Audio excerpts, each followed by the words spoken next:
Hello everybody and welcome to another photography talk, and this time photography and privacy. And this video is inspired by the last move by Adobe.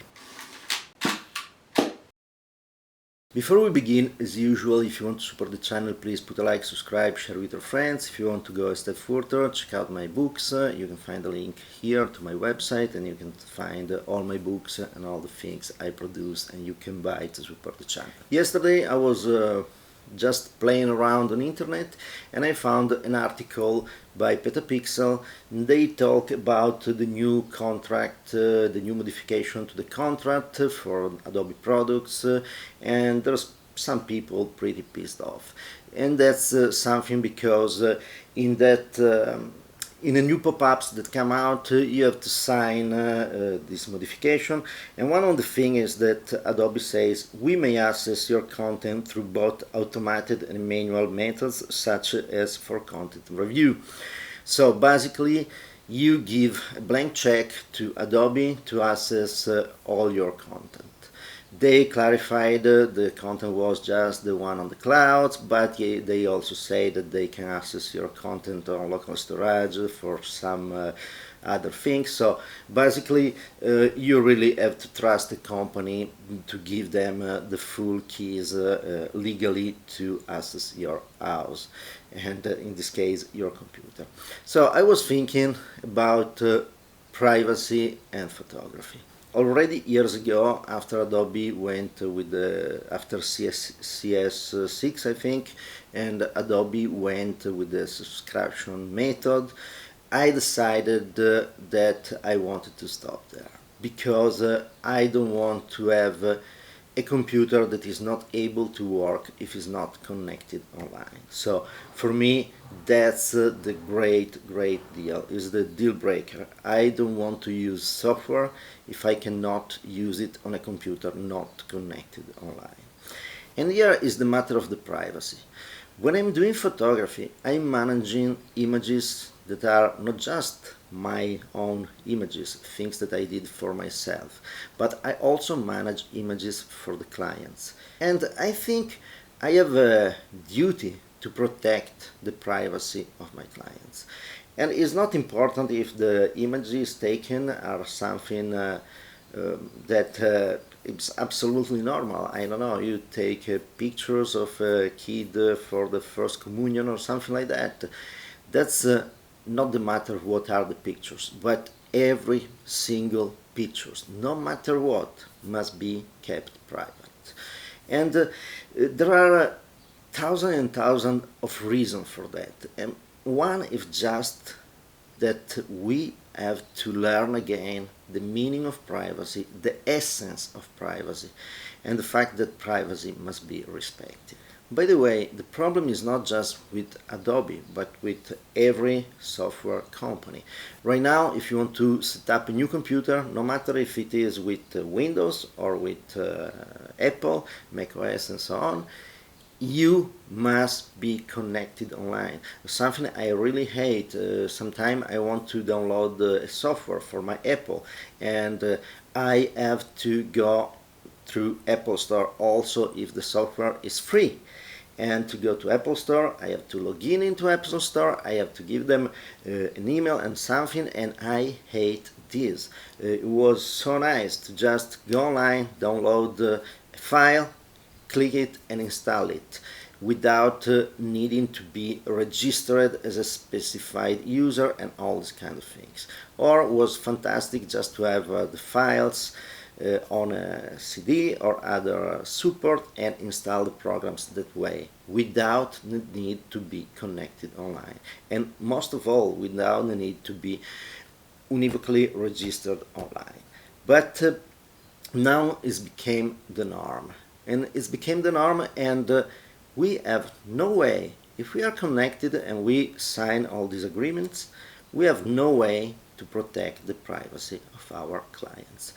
I have a few examples of this kind of things. I mean, in the past I worked for a company making prototypes. That was a huge problem to create, to protect the secrecy of the designs and this kind of things.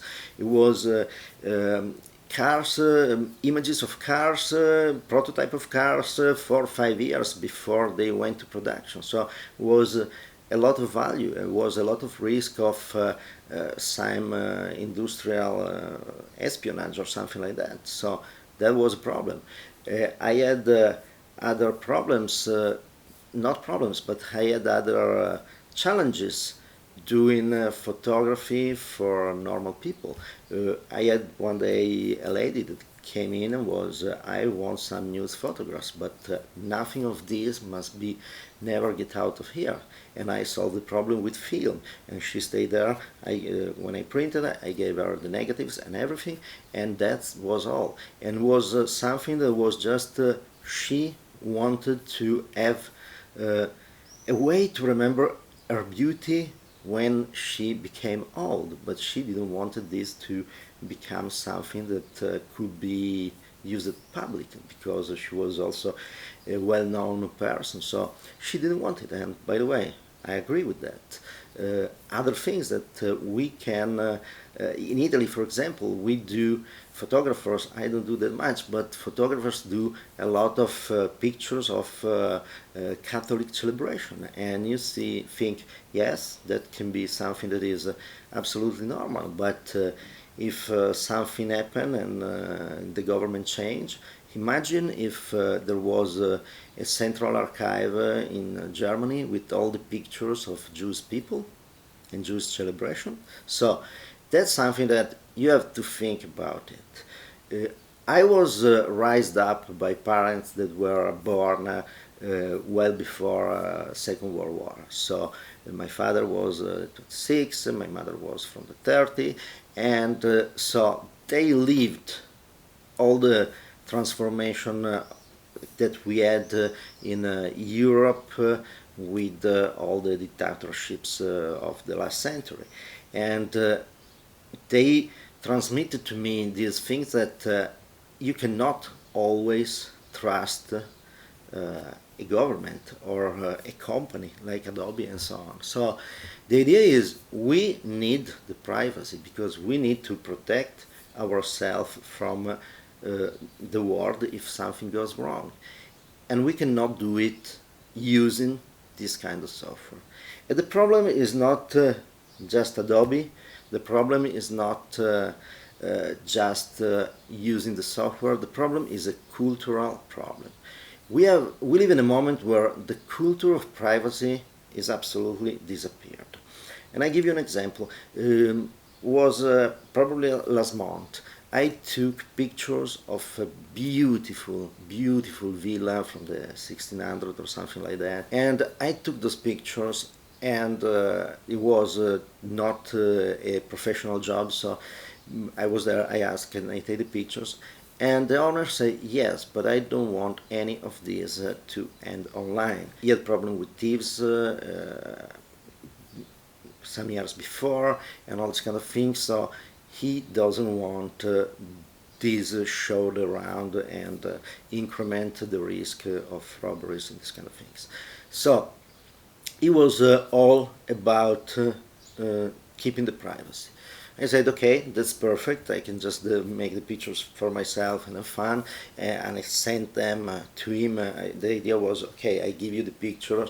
Eventually, I can perhaps earn a client with this. And when I told him, I'll give you the picture, he told me, okay, you can, you can send them via WhatsApp this number. And I was, really? You are so worried about the privacy, about not showing your house around, about all these kind of things. But the first thing you say me is send the pictures via WhatsApp. And WhatsApp is really, it's like to put the images around the world. Something that, how can you trust all these companies to not collect the images and so on. So we lack a culture of privacy. We already were lacking this culture of privacy when we started with the computers and the internet and became so crazy with the smartphones. Basically, right now we have this device that is a smartphone that we bring everywhere. And every time we sign a contract, it's fun that people is kind of upset about this modification of the contract for Adobe, for the Adobe products, but it's all the things that you don't read and push OK when you install an app on your phone. Try that on WhatsApp. Try to read the contract everywhere on internet, and you will see that these kind of terms are the norm. But we voluntarily follow these things. We gave away our privacy in change of something that I cannot even describe it is something that making our life easier or not, because actually if you think, okay, what do you need your smartphone for, really is not that big deal. And by the way, on this I have a little story. There was my father. He worked for an electrical company in Italy, and at a certain point when the cell phones came out on the market, the company decided to give a cell phone to the managers. And at the time, do you remember the little phones that the only option was when you turned it on, there was a message on the display, and one of the options was to change the message on the display. So first thing he did, he arrived, was looking at the phone, he went to the menu and changed the message, and the message became hello slave. So, and this was because he understood in that moment that that cell phone was not an of his life, an improvement of his life and all these kind of things, especially working, but was something that obligated him to be, let's say, connected every moment. And by the way, I remember Sheen at 3 at the night when the phone rang at home, the home phone, the home line, the landline rang, and he answered and was upset and really telling a lot of things against this guy that called. Was a big manager from Rome that was upset because at 3 in the morning he didn't answer to his cell phone. And that was something that demonstrated that the hello slave on the phone was exactly the thing. And to become slave of other people, and right now mainly of these huge companies like Adobe and so on, we gave out all our privacy. And for what, I really don't understand. The thing is, how can we fight this? It's very simple. We can quit to use a lot of tools that require us to be connected. There's not so many alternatives around, but for example, you can change and instead of Apple and Microsoft start to use Linuxes, and you can do it pretty well. We can not use a lot of gadgets that we have, like don't do anything professional with your smartphone. You have to talk with the client, call them. You have to do something. Don't exchange pictures and don't exchange this kind of things simply using an app that where you sign that they can look at the content and they can use the content. And they did it because all the training of artificial intelligence don't think that is done in other ways. So you can do that. You can start to have a culture of privacy, and this will be a huge plus for you and for your clients. And another very important thing is promote this privacy.